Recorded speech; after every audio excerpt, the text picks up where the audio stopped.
Om Namo Bhagavate Vasudevaya.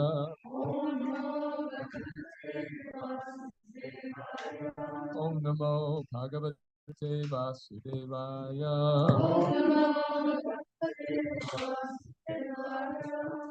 Om Namo Bhagavate Vasudevaya.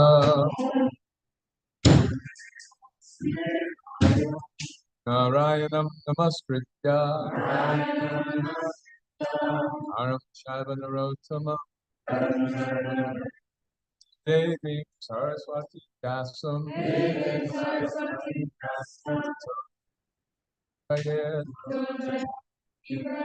read the translation. For reciting the Srimad Bhagavatam, one should offer respectful obeisances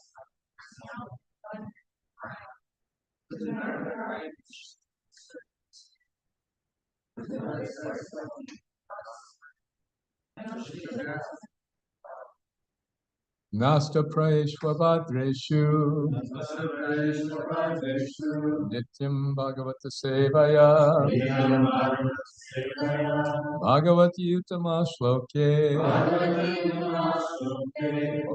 Bhavati Naishtaki.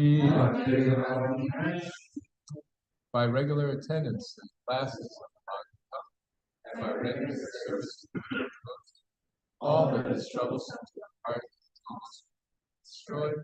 Loving service under the personality of God. This praise for transcendental songs is established as an irrevocable fact. Reading this morning from chapter 2, 30. So, start with text 15.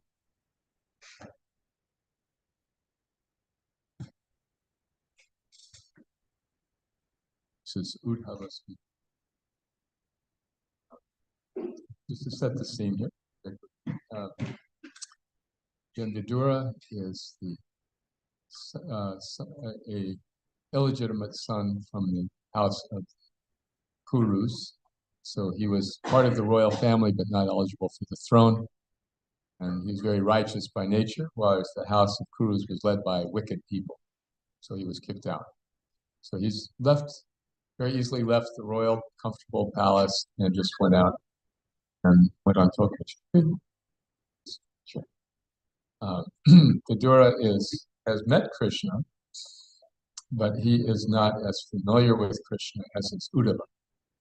So all of this devastation has just occurred as Krishna has just left the planet.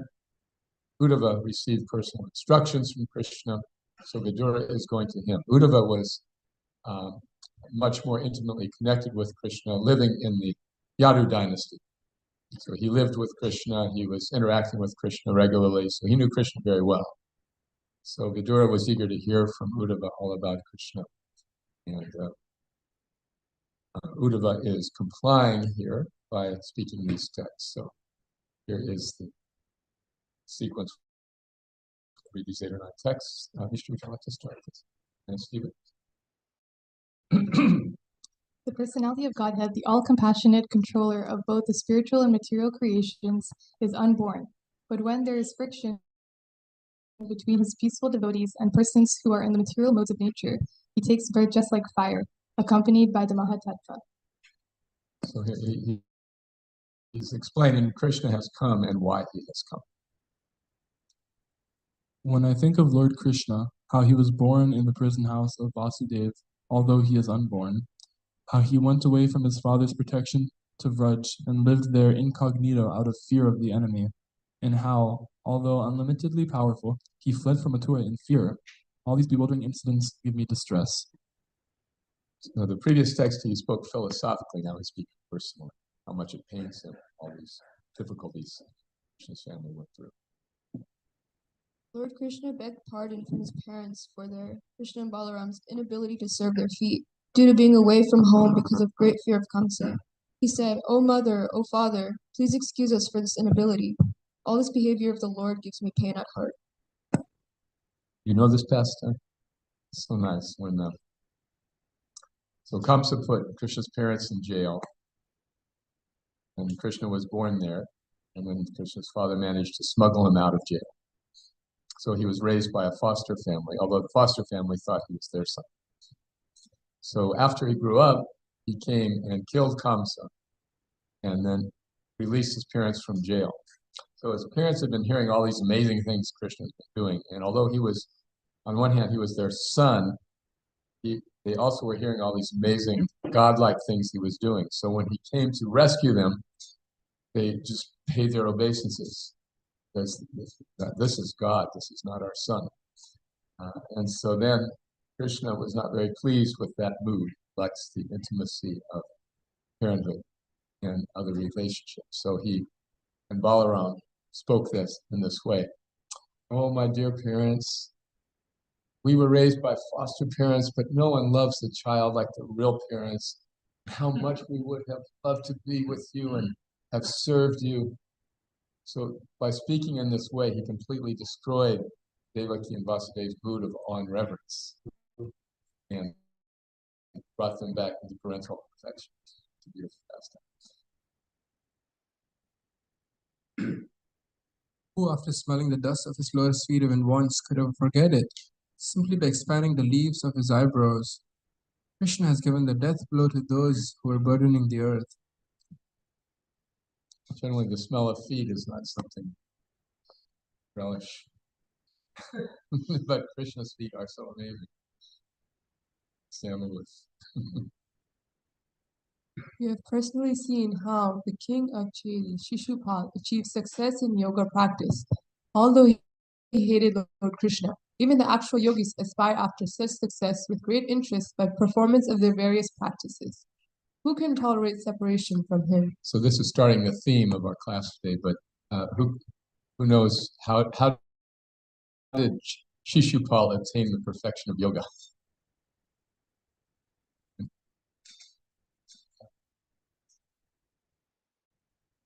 Right, in what way?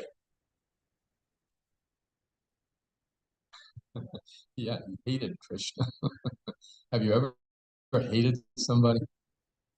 All this with cell phones would be good, kind of like unless you're reading the one. Have you ever hated somebody you just think about them all the time?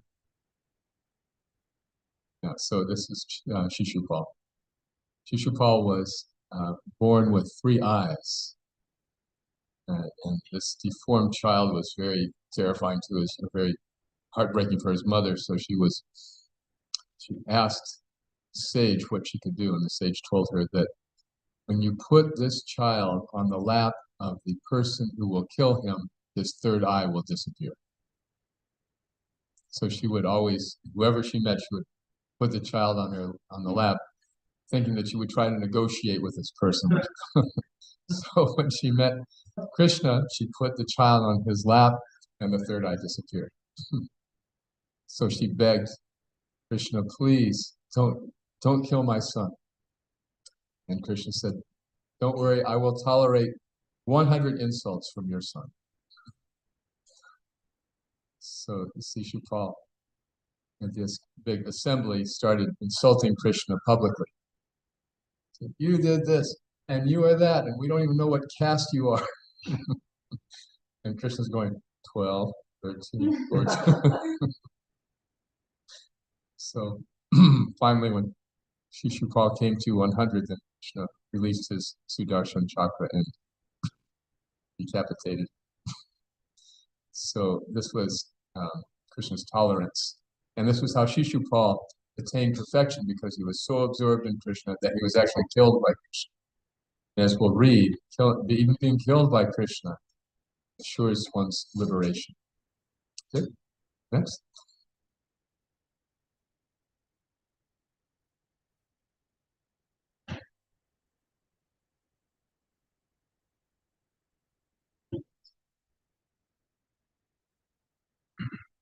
Certainly others who were fighters on the battlefield, Kurukshetra, were purified by the onslaught of Arjuna's arrows.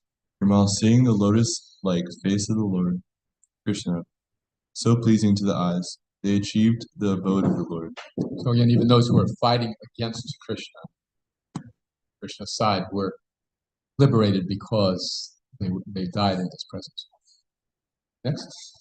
Lord Sri Krishna is the Lord of all kinds of threes and is independently supreme by achievement of all kinds of fortune. He is worshipped by the eternal maintainers of the creation, who offer him the paraphernalia of worship by touching their millions of helmets to his feet. Or demigods. So Krishna is called here, described here as the Lord of Threes. How many threes can you think of that Krishna is the Lord of? The three worlds, the higher, the middle, and yes? Three modes of nature, passion and ignorance. The three levels of realization.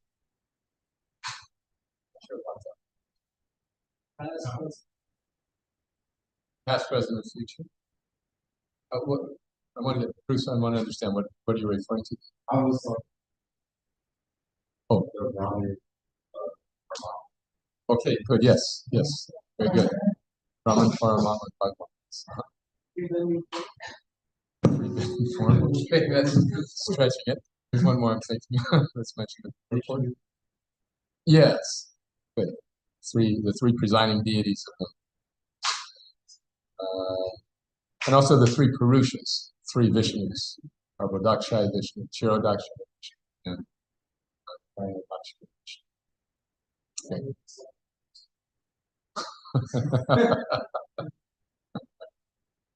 Breakfast, lunch, and dinner.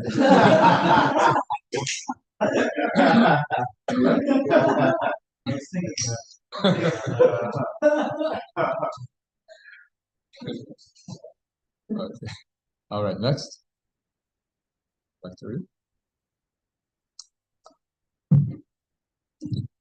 Therefore, O Vidura, does it not pain us, his servitors, when we remember that he, Lord Krishna, used to stand before King Ugrasena, who was sitting on the royal throne, used to submit explanations before him, saying, "O my Lord, please let it be known to you." In other words, Krishna was being humble before the he's God, being humble before King. Alas, how shall I take shelter of one more merciful than he who granted the position of mother to a she-demon, Putana, although she was unfaithful and she prepared deadly poison to be sucked from her breast. I consider the demons who are inimical toward the Lord to be more than the devotees, because while fighting with the Lord, absorbed in thoughts of enmity, they are able to see the Lord carried on the shoulder of Garuda, the son of Tarksha, Kashyapa, and carrying the will weapon in his hand. Well, he considers the demons to be more fortunate because they get to see Krishna as they die. Krishna comes to fight them. People want to see God, and say, if you please just show up, I will do you the great favor of believing. But he doesn't come in that way. He comes in forms of, ultimately in the form of death. Sarva Haraschaha says, I am death, and everybody sees Krishna in that way. So devotee means one bows voluntarily before Krishna, and a non-devotee means one bows involuntarily. Either way, they see Krishna. All right, is that it? 25. This is the last one, right? Oh, I think 24 is the last one. Okay, so we're good. Okay, we're going to do 23 now in detail.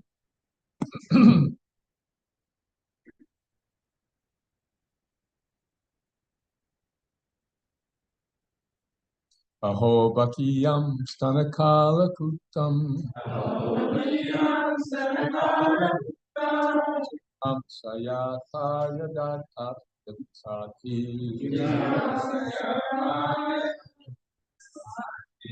Lepegatim Tat Chitam Tatonium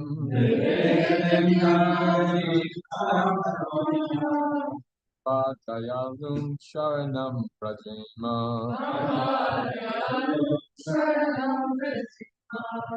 O Bakiyam Stanakala Kutam Chitam Sayapaya Yad Apyasadvi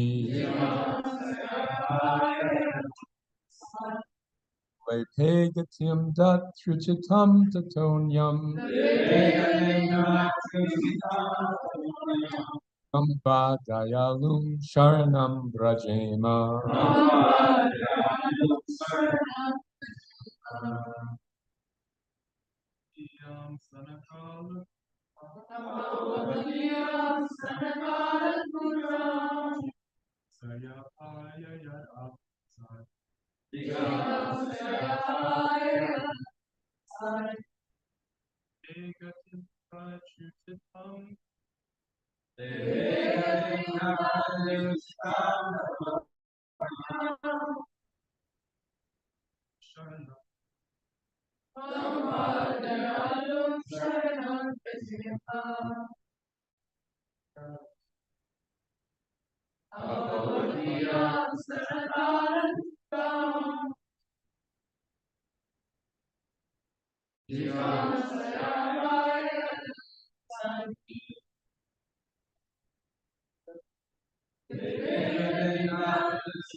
Sing them together.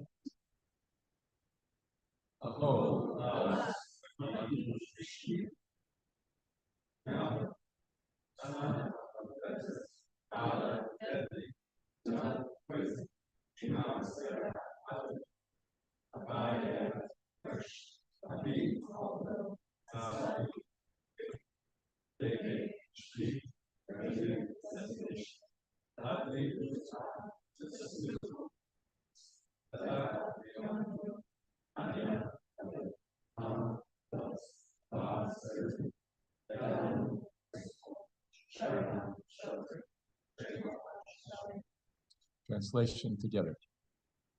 Alas, how shall I take shelter of one merciful that position of mother?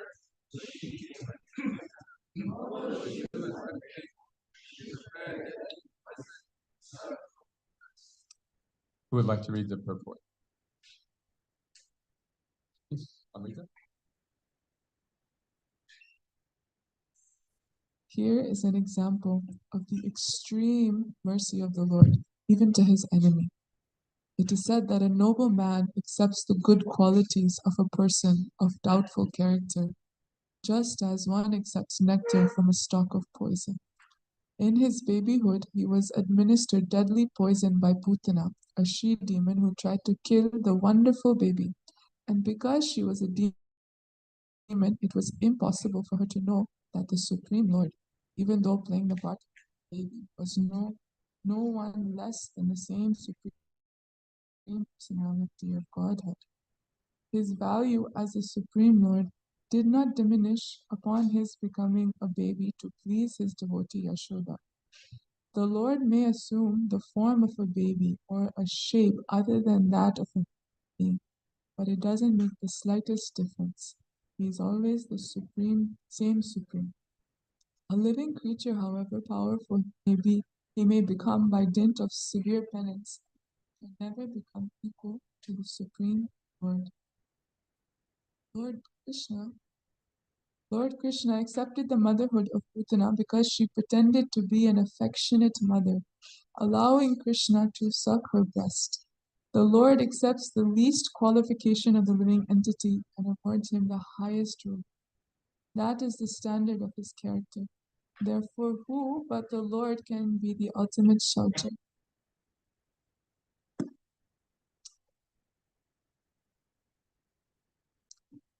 Hare Krishna. So this Kamsa had heard that the 8th child of his sister Devaki would kill him. And so he was always afraid how this was going to happen. So somehow he thought, if I just kill all of her children, then there'll be no danger. But somehow the 8th child, Krishna, managed to escape. And he was being raised by this foster family, the rural area of Vrindavan. So Kamsa dispatched all sorts of associates to go out and try to find this baby and kill him. So Putana was one of these associates. So these very mystical, wicked associates of his had the ability to take any shape they wanted. So she assumed the shape of a beautiful village resident, like a wet nurse, who could come and nurse the baby. This was the custom in rural environment.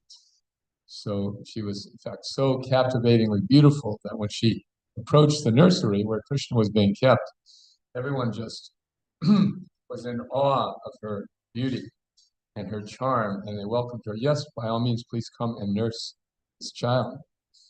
So she had expected this and prepared by putting poison on her breast, thinking that in this way she could sneak in and kill the baby without having to hassle with any guards or any fighting.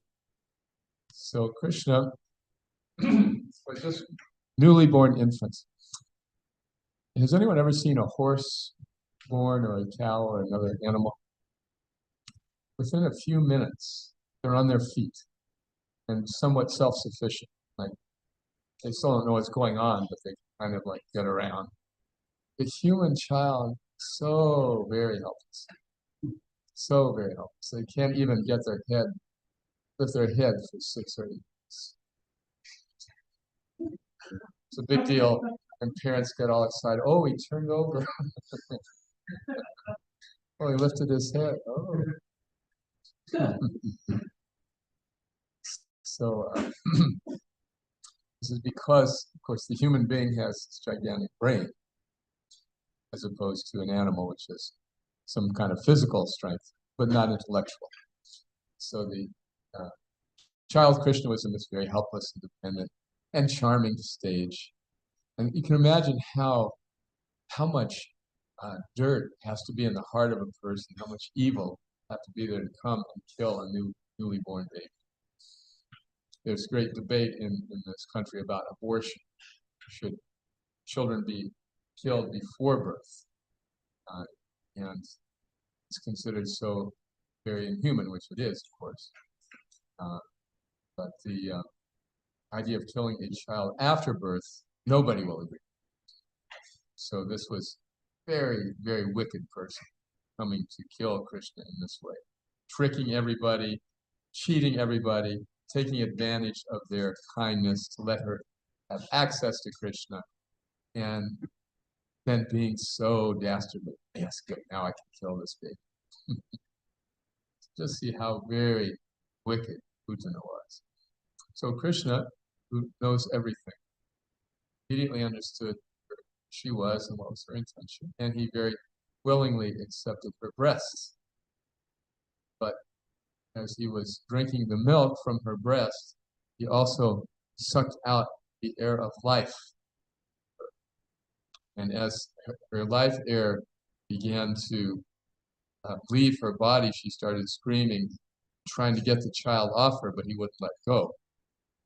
And then as she expired, her body assumed its original huge and hideous form, which was somewhat of a surprise to everyone in the nursery. So all of these pastimes cannot be imagined by any writer in Hollywood. Because what Krishna does is just so extraordinary. And devotees love discussing these things. So Uddhava and Vidura are discussing these eternal pastimes of Krishna. It's especially in this context. Just see how kind Krishna is. And even this very wicked woman is coming to kill him. And he accepted her as his mother. After she left her body, Putana was liberated because of this inadvertent service she had done for Krishna. So this is the very emotional expression that the theme that is going through these verses by Uddhava. Krishna is kind to his enemies. Krishna is kind to Shishupal. Krishna is kind to Putana. How kind he is. So later in the 10th canto, there's another similar reference to this, in which Shukadeva is speaking. He says, if Krishna is so kind to Putana, who tried to kill him, just imagine how kind he will be to a devotee, who's trying to serve him. Does anyone remember where this verse features very famously in the pastimes of Lord Chaitanya? Pundarik Vidyanidhi, yes. So there was this very renounced devotee, Gadadhar Pandit, and his friend Mukunda said, "You have to meet this fantastic devotee named Pundarik Vidyanidhi. You'll be amazed." And so Gadadhar, who was like a brahmachari, very renounced, and all excited, okay, I'm going to meet this great Vaishnava. So he came to the place where he was to meet Pundarik Vidyanidhi, and all of a sudden, in comes this whole procession. And there's this elegant man with long, slicked back hair, dressed in fine silks, being carried on a palanquin by servants who are also carrying various articles for his pleasure, like potted plants and a gold spittoon. So they bring him in, set him down on a comfortable seat, and set the plants and the spittoon. Everything's very regal. And Mukunda said, "That's Pundarik Vidyanidhi." And Gadadhar, the brahmachari, said, "What? This is a great devotee you're talking about?" And Mukunda said, just watch. And so the Brahmins present began reciting that particular verse about how kind Krishna is to Putana. So just imagine how kind he will be to a devotee. And when Pundarik heard this verse, he just fell off the chair, then rolling on the ground in ecstasy, kicked over the plants, kicked over the spittoon. And then Gadadhar could understand, oh, here is a great Vaishnava. I have been so offensive to think ill of this person. And as a result, he approached Pundarik and said, "Please accept me as your disciple." So that is the power of this dichotomy, how Putana is so cruel and yet Krishna is so kind. So even though she had all bad intentions, Krishna saw the one little thing. Okay, she was coming to nurse me. Therefore, I'll give her liberation. There's a story of Queen Victoria, who ascended the British throne. And in those days, any capital punishment had to be approved by the throne. Anyone who's to be put to death had to be approved by the throne. So the prosecutor brought to the queen this army officer who had done some heinous activity, something really bad. And they were seeking the death penalty for this man. So prosecutor brought him before Queen Victoria and said, Your Majesty, he has done this, he has done this, he has done this. And the queen said, "This is my first case, and you want me to give the death penalty to this person." And said, "Your Majesty, he's done this and this and this." Then the queen said, "In the course of your investigation, did you find out anything good about this man?"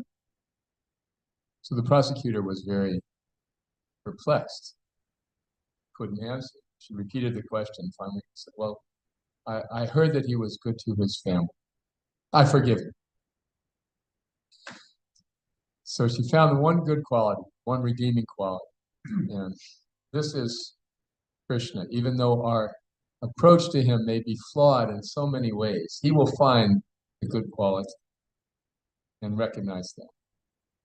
So in the 14th chapter of the Gita, Krishna says that one who comes to understand me attains a nature more like mine. So in the same way, the good qualities begin to manifest in the lives of devotees, so that we can also see the good qualities in other people and overlook faults. That is the byproduct of devotion to Krishna. That one develops these more tolerant and saintly qualities. Remember these 26 qualities of devotion. Many of them have to do with tolerance, patience, with equanimity, vision, appreciating people. So practically speaking, how do we deal with this? When we have what we call a fifu, what a fifu is? It's a false ego flare-up, fifu. So when we take to spiritual life, there's a tendency to think, okay, I just want to get away from people, and then I can really meditate in peace, because people are such a pain in the neck. But when we are by ourselves, then there's no joy, there's no happiness, there's no relationship. And we all need a relationship, need relationships to manifest our own identities. As one of my generation's poets, Paul Simon, wrote a kind of a cynical song called "I Am a Rock." Anyone know this song? All right, just a few. Bhakti John is just barely old enough. I am a rock. I am an island. I have my books and my poetry to protect me. Nobody can get into my abode. And a rock feels no pain, and an island never cries. So this is it's a cynical song, because what he was really saying is that you can't be happy alone. So you need relationships, but then relationships are troublesome. This is why impersonalism as a spiritual path is so popular. Because there's just think about it. I don't have to deal with anyone, and I'm going to become supreme all by myself. Their message is meditate in this way, and you become God. And you can do it in the privacy of your own home or in a cave in the Himalayas. You don't have to deal with it. It's a great product to market. Whereas we come along and say, we have eternal servitude to offer you. A tough sell.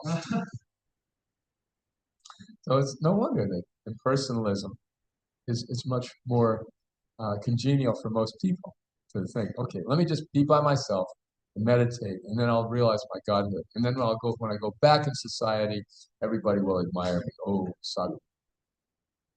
Whereas the devotee means we enter the association of other devotees.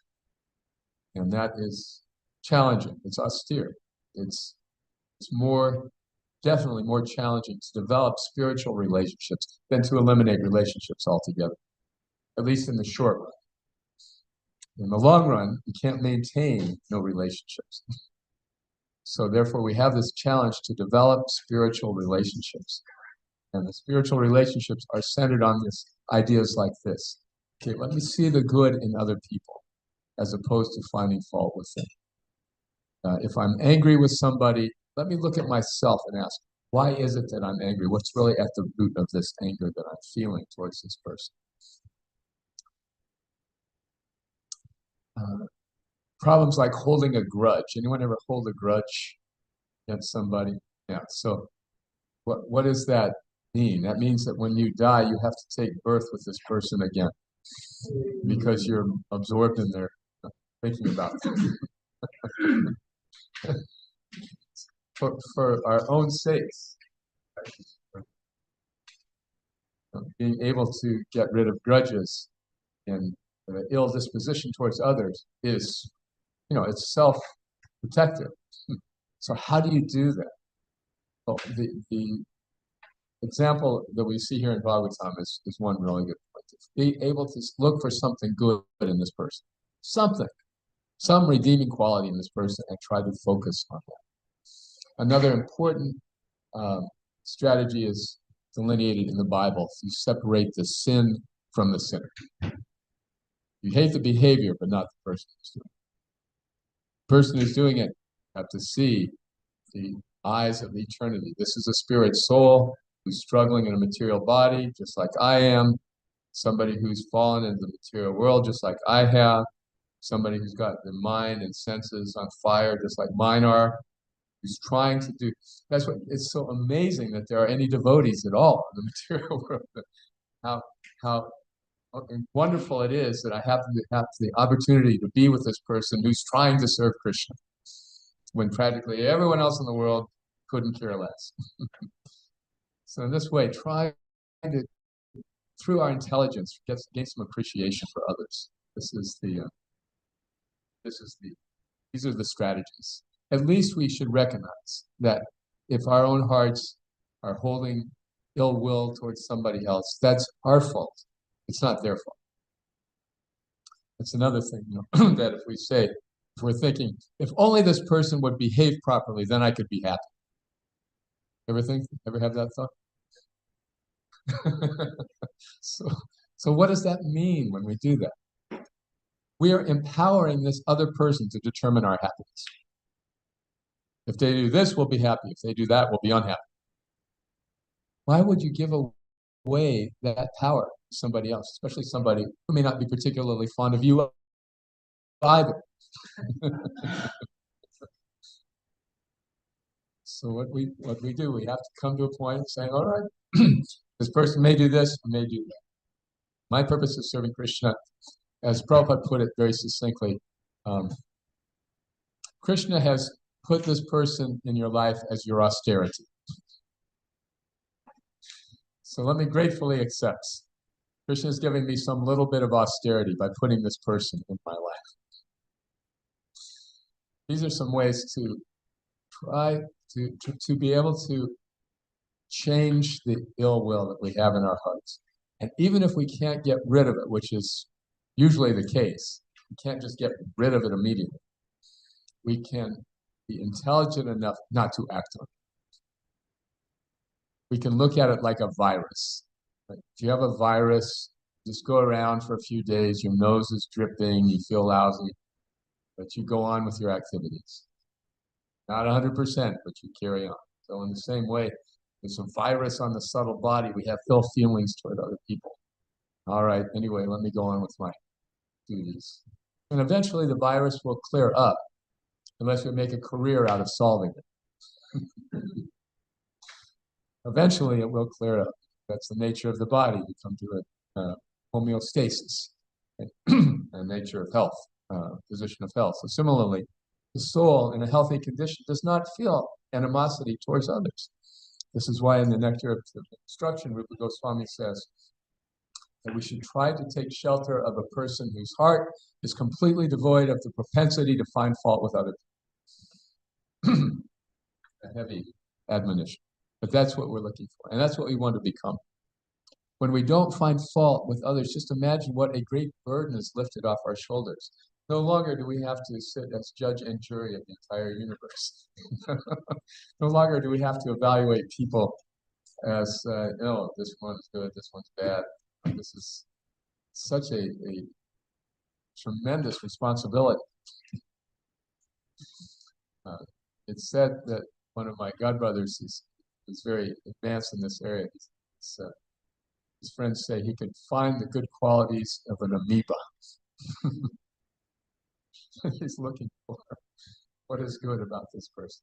So Krishna reflects this beautiful quality, and Uddhava is appreciating it. So we'll stop there. Any comments or questions? Adisham Prabhu, you pass the mic around. Who's next?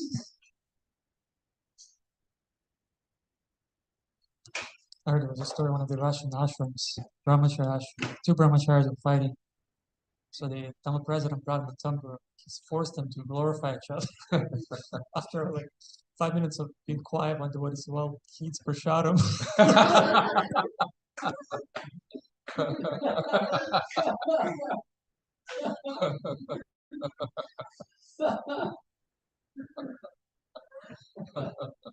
And where did it go from there? At least.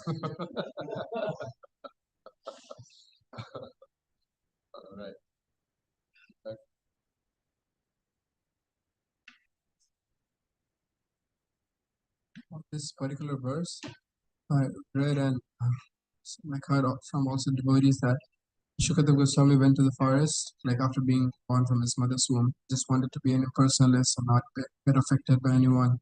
So he went to the forest to meditate. But his father Vyasadev wanted him to come back so he could teach him about Bhagavatam. So he sent his disciples to bring him back. And this is the first verse that they were going in the forest trying to find him. And they sung this verse. And Shukadeva Goswami, this Aho Bakim Sana Kalakantha, he was so attracted that there's someone who's so merciful. Like he came to them and asked them, like, can you tell me some more about this person? And then they recited another verse, and then he was convinced that he doesn't want to be a personalist anymore. So it's a very powerful verse. So this is not the 10th canto one, it's this one. This one. Very good. Thank you very much. This is the first verse Shukadeva Goswami heard that persuaded him to give up his impersonal. Very nice. Thank you. I was wondering, what do you do when you have to get tasks complete and someone's just not?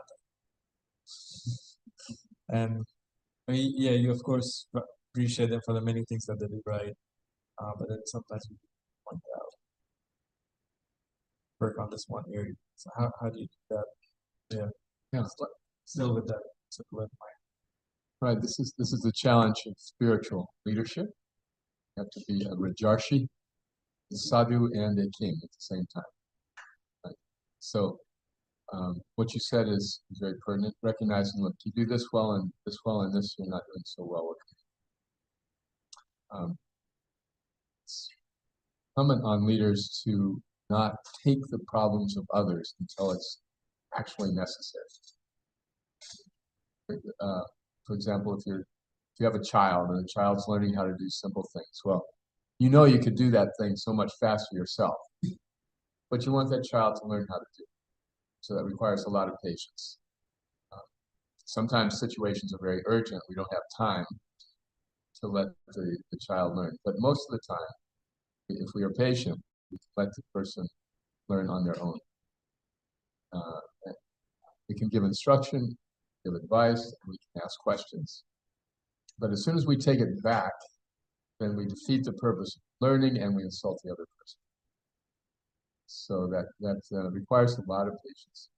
Lazy intelligence, it really takes a lot of lazy. Look at Srila Prabhupada, how he sent devotees out to start temples who were, with all due respect, it's Bhakti Stephen, for example. Okay. Bhakti Stephen's 22 years old, going on 23? Going on 22, okay.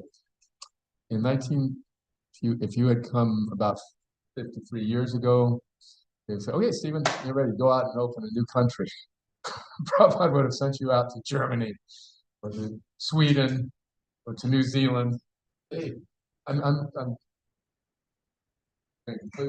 people your age were giving you huge responsibilities, and there's so many students. But Prabhupada was very patient, and he said, just stay there, just stay, and very good, you're doing very well, just keep going, because he had so much faith in the process. So that's a challenge for a leader, to remember that Krishna is in charge. That leadership means that we are representing Krishna on a certain level, so that's a very sacred responsibility. The last thing we want to do is discourage the person in spiritual life. What is that? Positions, but both. Right? First, do no harm. First thing. First, do no harm. So the relationship, well-being of the individual is always more important than the service, unless there's a piano falling on it or something. Other thoughts? Radhika?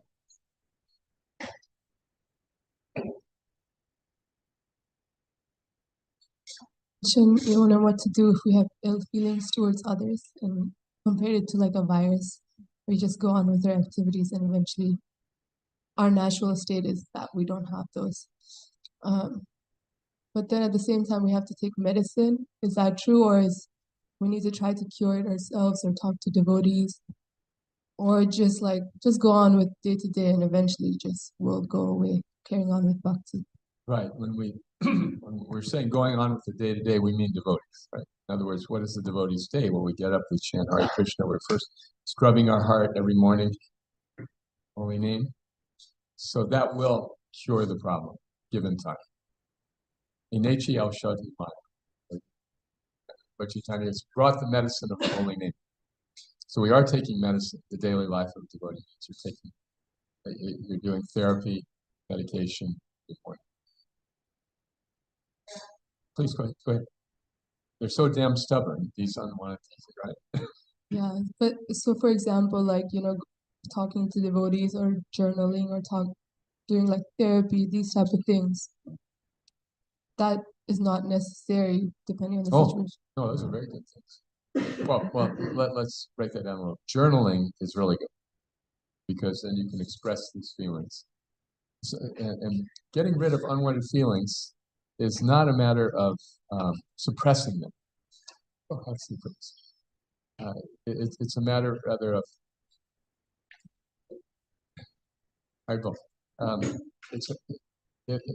because suppression doesn't work, as Krishna says in the Gita.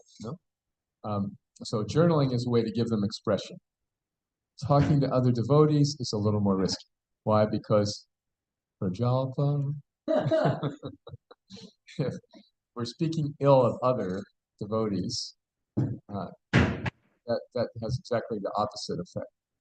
It's actually remember in the Nectar of Instruction, these are the things that spoil devotional service. Prajalpa is one of them. So if we have ill feelings, journaling is good, just giving them expression. And then also disclosing them to mentors is okay. But disclosing them to peers, and especially juniors, is just exacerbates the problem. Okay. Anything else? I would like to introduce our guest, by the way. Hari Korma Prabhu, Malav Ratna Prabhu. We're visiting from Toronto. You may know somebody who is related to them. Remember Aditi or Adita Tarani? Their parents, Aditi's parents. So usually the parents come and really check out the place before they send the kids. In this case, the kids came and checked out the place. Very glad you're here. Okay, anything? Ms. Rasika Prabhu. In Shastri, we've been in the 13th chapter and learning about the knower of the field, and that as Jiva souls, we can really only see our own consciousness. So when you are being critical of another person or you have a grudge or resentment, it's like drinking a cup of your own poison and hoping the other person dies. I'm mad at you, so I'm drinking. So usually if there's agitation, it's really coming from ourselves. This is the sadhu's view of the world. My perspective of things is so distorted, I don't trust my mind and senses, especially in terms of relationships with others. All right, so stop here. Srila Prabhupada ki jai. Srila Nitai ki jai.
Oh. Here. Okay.